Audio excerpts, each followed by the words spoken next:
Assalamualaikum warahmatullahi wabarakatuh. Kami dari kelompok 4 tentang bab 15 harga transfer. Nama kelompoknya yang pertama Anissa Sabila Nurbayani, NPM 1810 630 1129. Yang kedua Hanifah, NPM 1810 630 1122. Yang ketiga Levina Firzenia BR Sitorus, NPM 1810 630 1118. Yang keempat Nurmala, NPM 1810 630 1120. Yang kelima Witri Afiani, NPM 1810 630 1126. Selamat menyaksikan. Pengertian dari harga transfer. Harga transfer ialah satuan nilai produk atau jasa yang dibebankan oleh divisi ke divisi yang lainnya pada sebuah organisasi yang sama. Selanjutnya, misalnya, contohnya itu dari PT ABC memiliki 3 divisi yaitu A, B, C, yang masing-masing kinerjanya diukur dengan profit center. Produk divisi A bisa dijual ke pasar atau ditransfer ke divisi B. Kemudian produk divisi B bisa dijual ke pasar atau ditransfer ke divisi C. Dan yang terakhir, divisi C produknya dijual ke pasar. Satuan nilai produk atas jasa yang ditransfer dari divisi A ke divisi B dan dari divisi B ke divisi C disebut harga transfer. Selanjutnya, metode yang digunakan pada harga transfer. Yang pertama, transfer berdasar variable cost ditambah markup laba. Yang kedua, transfer berdasar total cost atau full cost sama dengan markup laba. Yang ketiga, transfer berdasar variable costing sama dengan markup laba.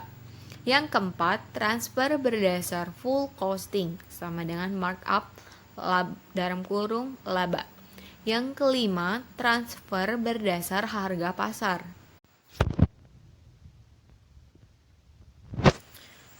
Selanjutnya, penyajian harga transfer adalah bahwa semua anak perusahaan atau cabang harus menyusun struktur biaya berdasar perilaku biaya atau memiliki biaya standar.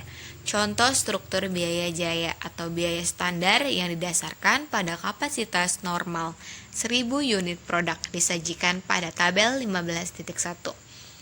Keterangan biaya bahan langsung, AVC-nya 5, AFC-nya 0, biaya upah langsung, AVC-nya 4, AFC-nya 0, biaya tidak langsung pabrik, AVC-nya 3, AFC-nya 4, biaya pemasaran, AVC-nya 2, AFC-nya 4, keterangan biaya administrasi, AVC-nya 1, AFC-nya 2, jumlahnya AVC 15, AFC 10. AVC itu average variable cost atau biaya variabel rata-rata, yaitu ada 15, AFC-nya average fixed cost atau biaya tetap rata-rata ada 10,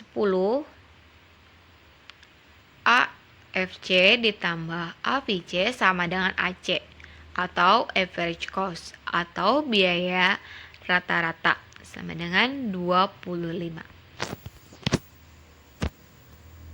Nama saya Hanifah, NPM 22. Di sini saya akan melanjutkan penjelasan dari teman saya. Di sini ada biaya produksi full costing terdiri dari biaya bahan langsung Rp5, biaya upah langsung Rp4, biaya tidak langsung pabrik variabel Rp3, biaya tidak langsung pabrik tetap ada Rp4. Lalu semua dijumlah hasilnya Rp16. Biaya produksi direct costing terdiri dari biaya bahan langsung Rp5, biaya upah langsung Rp4, biaya tidak langsung pabrik variabel Rp3, dijumlah menjadi Rp12. Jika Jika manajemen Puncak memutuskan besarnya markup sebesar 10%, maka dapat menggunakan salah satu dari 5 model harga transfer di mana besarnya harga transfer adalah sebagai berikut. Yang pertama, transfer berdasarkan variable cost dan markup, yaitu Rp15 ditambah 10% dikali Rp15 hasilnya Rp16,50. Yang kedua ada transfer berdasarkan total cost dan markup, yaitu Rp25 ditambah 10% dikali Rp250 hasilnya Rp27,50. Yang ketiga ada transfer berdasarkan variable costing dan markup. Ada Rp12 ditambah 10% dikali Rp12 sama dengan Rp13,20. Yang keempat ada transfer berdasarkan full costing atau markup.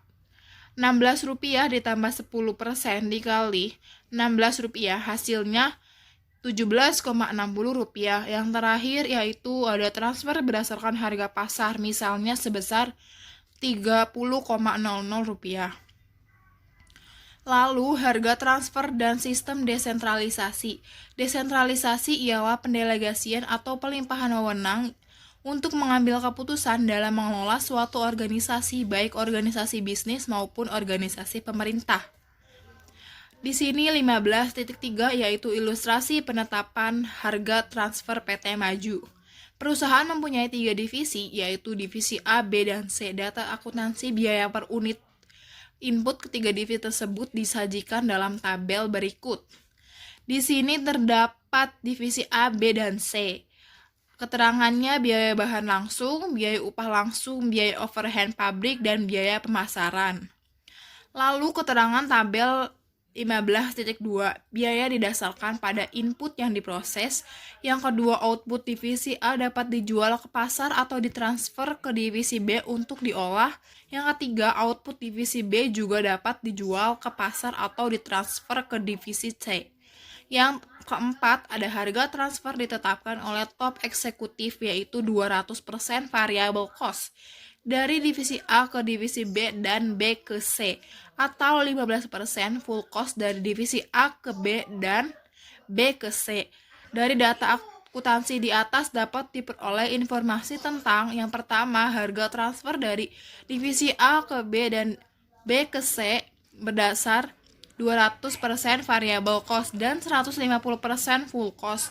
Yang kedua ada laba divisi A, B, dan C berdasar harga transfer 200% variable cost. Yang ketiga ada laba divisi A, B, dan C berdasar harga transfer 150% full cost. Yang keempat yaitu laba divisi A, B, dan C berdasar harga pasar. Dan yang terakhir ada laba kotor pusat PT ABC. Selanjutnya ada solusi PT Maju. Di sini kita akan membahas perhitungan harga transfer berdasarkan metode variable cost, full cost, dan harga pasar. Pertama yang kita bahas, harga transfer berdasarkan 200% variable cost. Jika dari A ke B sama dengan 200% dikali 78 menghasilkan Rp156. Jika dari B ke C sama dengan 200% dikali 1000 dibagi 800 dikali 156 ditambah 48 menghasilkan Rp486. Kedua, harga transfer berdasarkan 150% dengan metode full cost atau total cost. Jika dari A ke B sama dengan 150 dikali 78 ditambah 75 menghasilkan 229,5. Jika dari B ke C sama dengan 150% dikali 1000 dibagi 800 dikali 229,5 ditambah 48 ditambah 90 menghasilkan 637,31. Di sini ada tabel 15.3 tentang perhitungan laba rugi berdasarkan harga transfer 200% metode variable cost. Pada keterangan ada unit input, sales unit, harga transfer, sales, biaya transfer, biaya variabel, biaya tetap, laba atau rugi. Di sini ada divisi A, divisi B, divisi C, dan PT ABC. Di sini kita akan membahas satu persatu. Pada divisi A, unit input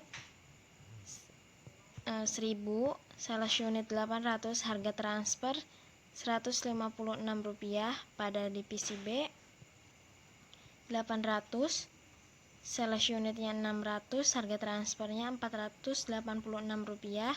Pada divisi C, unit input 600, sales unit 500, harga transfer Rp800.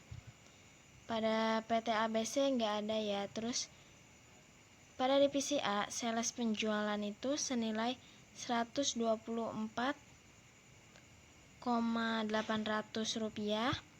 Pada divisi B, Rp291.600. Pada divisi C, Rp400.000. Perhitungan pada PT ABC, sales atau penjualan yang paling tinggi pada divisi C. Jadi, PT ABC mengambil Rp400.000 dari divisi C. Sedangkan biaya transfer divisi A 0, divisi B Rp124.800 dan divisi C Rp291.600. PT ABC mengambil harga transfer paling rendah, yaitu 0. Kemudian ada biaya variabel. Divisi A, biaya variabelnya Rp78.000, divisi B Rp38.400. Pada divisi C Rp25.800. Dan PT ABC dari divisi A, B, dan C dijumlahkan menghasilkan Rp142.200. Kemudian ada biaya tetap. Pada divisi A Rp75.000, divisi B Rp72.000, dan divisi C Rp63. Pada PT ABC sama dijumlahkan dari divisi A, B, dan C menghasilkan Rp210.000. Dan laba ruginya divisi A minus Rp28.200, pada divisi B Rp56.400, dan divisi C Rp19.600. Pada PT ABC sama semuanya dijumlahkan menghasilkan Rp47.800.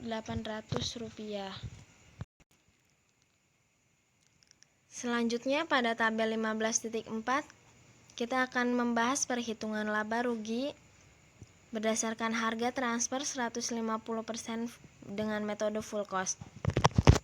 Di sini ada keterangan divisi A, divisi B, divisi C, dan PT ABC.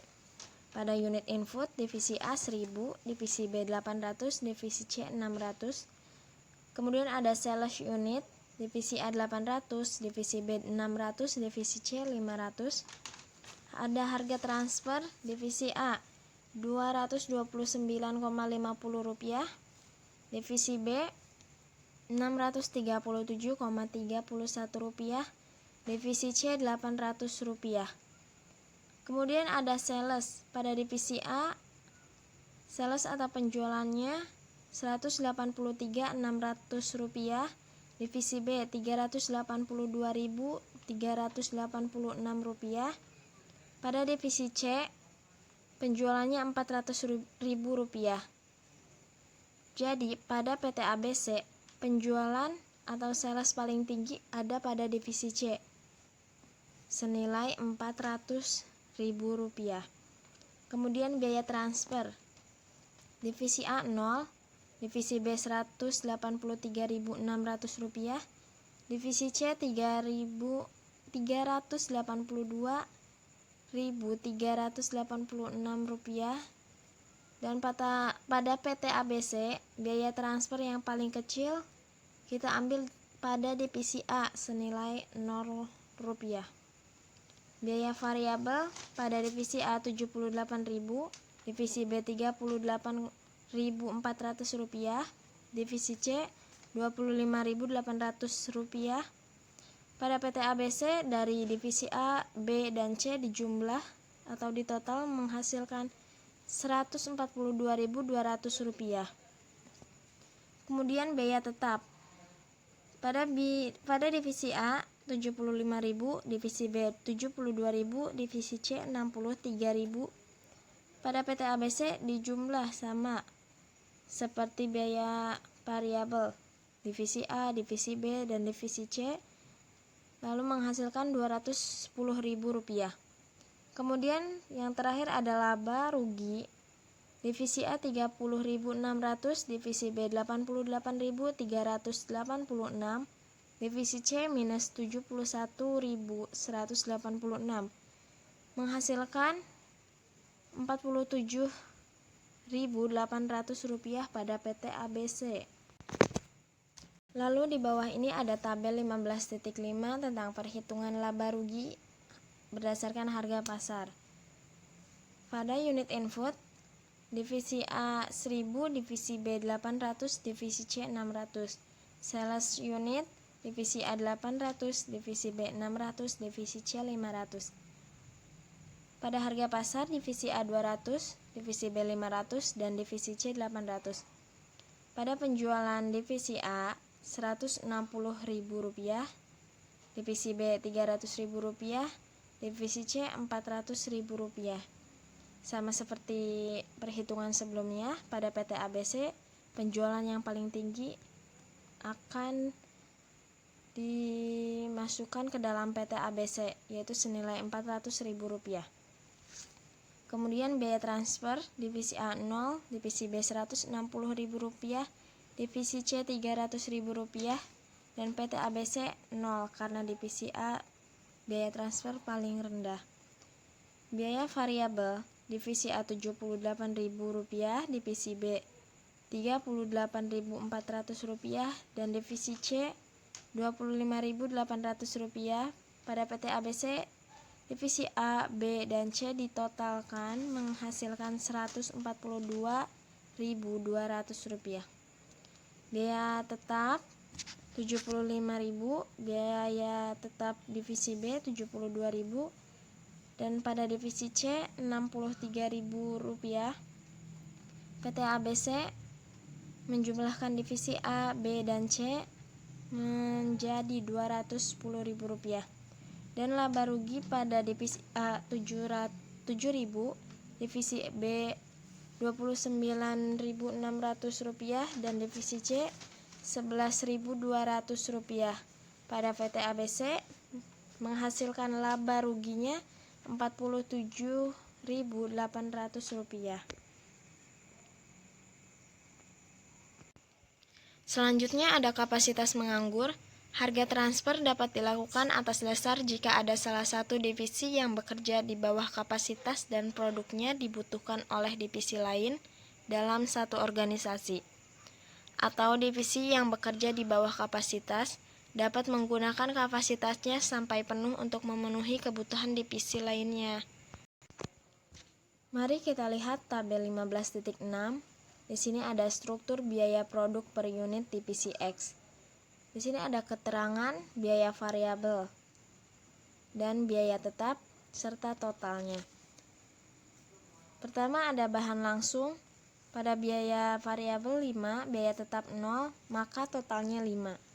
Pada tenaga kerja langsung, biaya variabel 4, biaya tetapnya 0, dan totalnya 4. Pada overhead pabrik, biaya variabelnya 3, biaya tetapnya 7, maka totalnya 10. Marketing atau distribusi, biaya variabelnya 0, biaya tetapnya 6, maka totalnya 6. Dan total semuanya yaitu biaya variabel 12, biaya tetap 13, dan totalnya 25.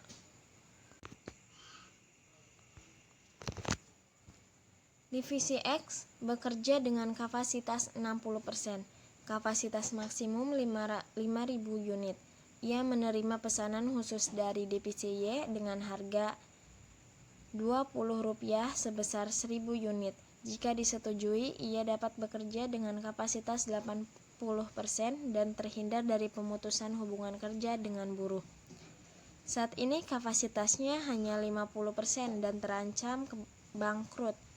Tetapi divisi X menolak pendapat manajer divisi X. Jika order itu diterima, maka ia akan rugi Rp5 per unit. Pendapatan ini adalah sangat konvensional dan tidak bisa diterima karena biaya produksi variabel senilai Rp12. Divisi X mendapatkan laba dari 20 dikurangi 12 menghasilkan 8 per unit. Di samping itu, alokasi overhead tetap yaitu Rp13 adalah tidak relevan karena perusahaan beroperasi di bawah kapasitas. Jadi, seyogianya harga transfer Rp20 harus diterima oleh divisi X karena divisi Y dapat mempertinggi kapasitasnya dan tidak terjadi pemutusan hubungan kerja dengan buruh. Saya akan menjelaskan 15.5 tentang menghindari biaya usaha. Nah, di bagian ini tuh ada tabel 15.7 tentang data akuntansi divisi A dan B, yaitu harga transfer negosiasi. Nah, ada tiga kolom. Pertama ada keterangan divisi A, divisi B. Nah, di keterangan ini ada penjualan dalam unit per hari yang dan divisi A itu ada 100, divisi B itu ada 50. Ada juga penjualan dalam unit per tahun, itu divisi A itu 30.000, divisi B itu 10.000. Terus juga ada harga jual per unit dalam kurung RP, itu divisi A 20, divisi B 50. Biaya produksi variabel RP itu divisi A 12, divisi B 35. Nah, ada juga biaya usaha variabel atau LP. Divisi A itu 3, divisi B itu 5. Biaya tetap per tahun dalam kurung LP itu divisi A 100.000, divisi B 50.000. Nah, dari tabel ini ada keterangannya, yaitu yang pertama, jumlah hari penjualan 1 tahun 360 hari. Yang kedua, divisi A dapat menjual ke divisi B dengan harga negosiasi LP19. Biaya usaha dapat hindari 2. Dari data di atas, manajemen bisa memperoleh informasi seperti di bawah ini. Nah, ini lanjutan dari slide tadi, yaitu ada harga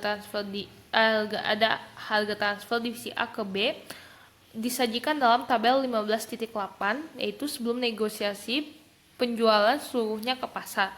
Ada 4 kolom, yaitu ada keterangan divisi A, divisi B, dan total. Dari penjualan, divisi A itu 600.000, divisi B-nya 500.000, totalnya 1.100.000. Dan juga ada harga pokok produksi, divisi A 420.000, divisi B 350.000, totalnya 770.000. Margin kontribusi kotor, divisi A itu 180.000, divisi B itu 150.000, jadi totalnya 330.000. Ada juga biaya usaha 90.000, divisi B 50.000, totalnya 140.000. Margin kontribusi, divisi A 90.000, divisi B 100.000, totalnya 190.000. Dan juga ada biaya tetap, divisi A 80.000, divisi B 50.000, totalnya 130.000. Dan juga ada laba usaha, divisi A itu 10.000, divisi B itu 50.000, dan totalnya 60.000. Dan selanjutnya ke tabel 15.9 itu tentang setelah negosiasi divisi A jual ke divisi B LP15. Nah, di sini juga ada 4 kolom. Pertama, ada keterangan divisi A, divisi B, dan total. Yang pertama, penjualan penjualan divisi A itu 550.000, divisi B 500.000, jadi total 1.050.000. Ada juga harga pokok produksi, divisi A 420.000, divisi B 150.000, totalnya 570.000. Ada juga margin kontribusi kotor. Adapun margin kontribusi kotor, divisi A itu 130.000, divisi B 350.000, totalnya 480.000. Dan juga ada biaya usaha, divisi A itu 30.000, divisi B 50.000, total 80.000. Totalnya 80.000, dan juga ada margin kontribusi divisi A 100.000, divisi B 300.000, totalnya 400.000. Ada juga biaya tetap divisi A 80.000, divisi B 50.000, totalnya 130.000. Dan juga laba usaha divisi A itu 20.000, divisi B 250, total jadi 270.000. Laba sebelum negosiasi divisi A itu 10.000, divisi B itu 50.000, total jadi 60.000. Dan juga ada kenaikan laba divisi A itu 10.000, divisi B 200.000, jadi total 210.000. Nah, keterangan dari tabel ini tuh 20.000 kali 20 tambah dalam kurung 10.000 kali LP15. Nah, yang kedua biaya usaha yang dikeluarkan hanya 300 unit X dalam kurung LP3 kurang LP2 yang dapat dihindari. Yang ketiga, harga pokok produksi divisi B 10.000 kali LP15, yaitu harga transfer yang diterima dari divisi A. Dan kesimpulan dari dari tabel 15.7 sampai 15.9 itu, harga transfer negosiasi dapat meningkatkan laba divisi dan laba perusahaan secara keseluruhan jika teknik negosiasinya berdasarkan tujuan perusahaan secara keseluruhan goal concurrence, yaitu harga transfer perusahaan asing. Organisasi bisnis adalah mencari laba sebesar-besarnya. Kadang-kadang dalam mencari laba pihak lain dikorbankan. Perusahaan-perusahaan asing pada umumnya meningkatkan laba dengan jalan menghindari pajak negara di mana mereka melakukan investasi melalui sistem harga transfer. Misal, perusahaan asing dari negara A mengadakan investasi di negara B. Harga jual pokok produksi 1 unit sebesar 16, harga pasar dalam negeri mereka 30 per unit, kemudian mereka menjual pada anak perusahaan di negara B sebesar 32, biaya pemasaran dan administrasi di negara B 8 per unit, harga pasar 40 per unit, maka perusahaan asing tersebut tidak membayar pajak karena labanya 0. Pajak perseroan 30%, maka perhitungannya adalah 30% dikali 40 dikurangi 32 ditambah 8 sama dengan 0. Menghindari pajak. Perusahaan-perusahaan besar yang memiliki beberapa anak perusahaan pada umumnya melakukan harga transfer antar anak perusahaan untuk menghindari pajak. Karena adanya tarif pajak perseroan yang bervariasi, misalnya jika laba 10 juta tarif pajak 10%, laba 20 juta tarif pajak 20%, dan di atas 20 juta tarif pajak 30%. Misalnya PT ABC memiliki 3 anak perusahaan X, Y, dan Z. Tabel 15.10 transfer phishing dan pembayaran pajak. Laba PT ABC 30, laba PT X 2, laba PT Y 3, laba PT Z 5, total laba 40. Tarif pajak PT ABC 30%, tarif pajak PT X 10%, tarif pajak PT Y 10%, tarif pajak PT Z 10%. Pajak PT ABC 9, pajak PT X 0,2, pajak PT Y 0,3, pajak PT Z 0,5, total keseluruhan pajak yaitu 10. Kemudian, ia melakukan transfer phishing sehingga laba dan pembayaran pajak nampak seperti berikut. Tabel 15.11, transfer phishing untuk menghindari pajak. PT ABC laba 10, PT X laba 10, PT Y laba 10, PT Z laba 10, total laba 40. Tarif pajak PT ABC 10%, tarif pajak PT X 10%, tarif pajak PT Y 10%, tarif pajak PT Z 10%. Pajak PT ABC 1, pajak PT X 1, pajak PT Y 1, pajak PT Z 1, total pajak 4. Kesimpulan, PT ABC memperoleh tambahan keuntungan akibat rekayasa pembayaran pajak melalui transfer phishing sebesar 10 dikurangi 4 sama dengan 6. Negara dirugikan 6, akibatnya rakyat menderita. Selanjutnya 15.7. Kelemahan dan keunggulan harga transfer negosiasi. Kelemahan. Ke-1. Manajer divisi yang menguasai informasi khusus mungkin mengambil keuntungan dari divisi yang lain. Kedua, ukuran kinerja mungkin diubah oleh keterampilan negosiasi dari para manajer. Ketiga, negosiasi dapat menghabiskan energi dan waktu. Keunggulan. Kesesuaian tujuan perusahaan dapat dicapai. Terima kasih atas perhatiannya. Mohon maaf jika ada kesalahan kata. Wassalamualaikum warahmatullahi wabarakatuh.